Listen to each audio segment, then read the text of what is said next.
देखें, education system के अंदर जो एक मसला है वो ये है कि एक टीचर क्लास के अंदर दाखिल होता है और 1 घंटे का लेक्चर देता है। अब उस 1 घंटे के लेक्चर के रिज़ल्ट ये निकलता है कि उन 100 की क्लास है उसमें से 20 बच्चों को समझ आई है जबकि 80 बच्चों को समझ नहीं आई।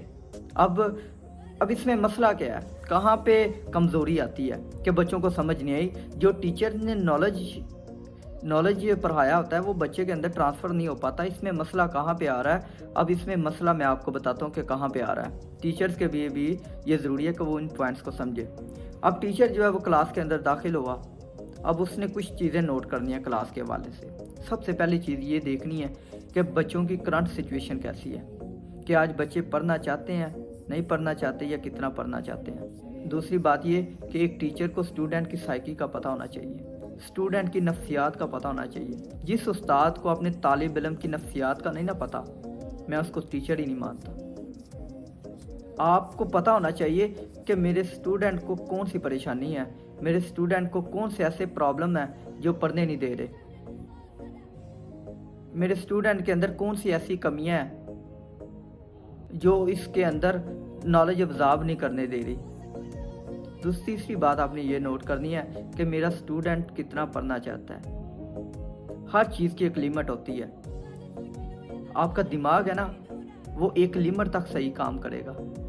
एक गाड़ी है ना, गाड़ी तब तक ठीक काम करेगी जब तक उसके अंदर पेट्रोल होगा, चलती जाएगी। लेकिन यूं ही उसके अंदर पेट्रोल ख़त्म हुआ तो गाड़ी काम करना रुक जाएगी, चलना रुक जाएगी। इसी वजह से आपने देखना कि स्टूडेंट की कैपेबिलिटी क्या है कि वो कितना नॉलेज ऑब्जर्व कर सकता है। हमारे यहाँ अक्सर ये होता है कि टीचर पढ़ा रहा होता है तो बच्चे क्या करते हैं, वो कह देते हैं कि सर बस करें। ये बहुत सीवियर मसला है कि जब टीचर ये पढ़ा रहा होता है तो स्टूडेंट आगे से कहते हैं कि सर बस करें। तो दुनिया की आप कोई भी ताकत ले आएँ, कोई भी फार्मूला ले आएँ, जहाँ पे स्टूडेंट ने कह दिया ना कि सर बस करें, आप अपने स्टूडेंट के अंदर नॉलेज को ट्रांसफ़र नहीं कर पाते, नहीं कर सकते आप।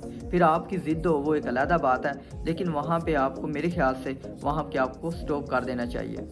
क्योंकि आपके करीब जो सबसे बड़ी जो आपकी रिस्पॉन्सिबिलिटी होती है वो बच्चों के अंदर अंडरस्टैंडिंग पैदा करना होती है, उसकी अंडरस्टैंडिंग जो आप पढ़ा रहे हैं।